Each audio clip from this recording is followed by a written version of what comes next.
ደቡብ አፍሪካ የደቡብ አፍሪካው ፕሬዝዳንት ሲሪል ራማፎሳ በጭራሽ ስልጣን አልለቅም አሉ። ራማፎሳ ከ4 ዓመት በፊት በሊምፖፖ የእርሻ ስፍራቸው ከሚገኝ ቤታቸው ከግማሽ ሚሊዮን ዶላር በላይ ገንዘብ ተዘርፏል የመባሉ ጉዳይ ዳግም እንደተቀሰቀሰባቸው አፍሪካኑ ጽፏል።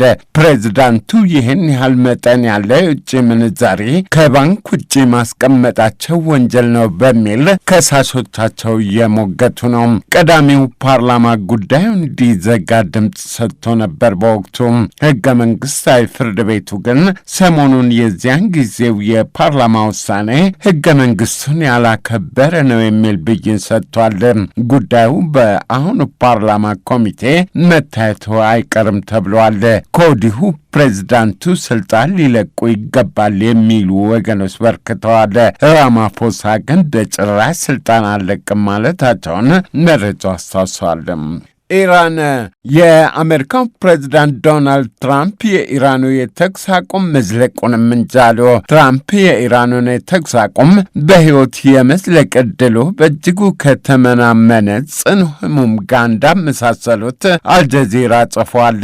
የአሜሪካው ፕሬዝዳንት የኢራኑ የተኩስ አቁም የመቀጠል ዕድሉ በእጅጉ የተጣበበ መሆኑን የተናገሩት ኢራን ለአሜሪካ የሰላም መደራደሪያ የሰጠችው ምላሽ በጣሙን እንዳስከፋቸው ከተናገሩ በኋላ ነው። ትራምፕ ከኢራን በኩል አስቀድመው የጠበቁትን ምላሽ አላገኙም ተብለዋል።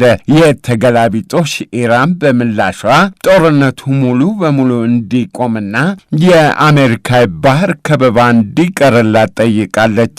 ከዚህም በተጨማሪ በጦርነቱ ለደረሰብኝ ጉዳት ካሳ ሊከፈለኝ ይገባል ብላለች። ትራምፕ በሆርሙዝ የባህር መተላለፊያ ወሽመጥ የመርከቦችን ወዲህ ወዲያ ወደ ማገዛችን እንመለሳለን ብለዋል። ባለፈው ሳምንት የአሜሪካው ፕሬዝዳንት የንግድና የጭነት መርከቦችን በሆርሙዝ የማሳለፉን ተልዕኮ ለጊዜው ትተነዋል ብለው ነበረ። ከኢራን የኒውክሌር መርሃ ግብር በተጨማሪ የሆርሙዝ ወሽመጥ ጉዳይ የሁለቱ ሀገሮች ከባድ መወዛገቢያ እንደሆነ መረጃው አስታውሷል። በሌላ መረጃ ኢራን በአሜሪካና እስራኤል ዳግም ጥቃት የሚሰነዘርባት ከሆነ እስካሁን አይተውት የማያውቁት የጦር ምላሽ እንደምትሰጥ አስጠነቀቀች። ኢራን ምላሿ የከፋ እንደሚሆን ያስጠነቀቁት የሀገሪቱ ፓርላማ አፈ ጉባኤ ሞሐመድ ባጌር ጋሊባፍ እንደሆኑ ሲቢኤስ በድረገጹ ጽፏል። ጋሊባፍ የኢራን የጦር ምላሽ ከአሜሪካ በተጨማሪ ለሌሎችም ወራሪዎች የማይረሳ ትምህርት ይሆናል ማለታቸው ተሰምቷል። የሀገራችን ጦር ለሚሰነዘርብን ጥቃት የአጸፋ ምላሽ ለመስጠት በሙሉ ተጠንቀቅ ላይ ነው ብለዋል ጋሊባፍ። የኢራን ፓርላማ አፈ ጉባኤ አስተያየት የተሰማው የአሜሪካው ፕሬዝዳንት ዶናልድ ትራምፕ የተኩስ አቁሙን የመትረፍ ዕድሉ በእጅጉ ከተመናመነ ጽኑ ሕሙም ጋር ካመሳሰሉ በኋላ ነው። ጋሊባፍ አሜሪካ ወደ ኢራኑ ጦርነት የገባቸው በተሳሳተ ውሳኔ እንደሆነ ተናግረዋል።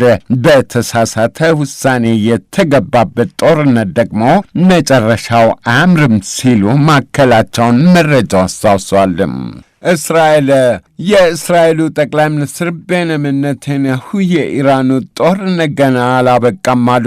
ኔታንያሁ የኢራን የዩራኒየም ማብለያዎች ገና ሙሉ በሙሉ መውደምና መመነቃቀር ይኖርባቸዋል ማለታቸው ሚድል ኢስት ሞኒተር ጽፏል። የኢራን የተብላላ ዩራኒየም ከዚያ ሊወሰድ እንደሚገባው ከአሜሪካው ሲቢኤስ ጋር ባደረጉ ቃለ ምልልስ ተናግረዋል። በእጅጉ የተብላላ ዩራኒየም ለኒውክሌር ቦምብ መስሪያነት ይውላል።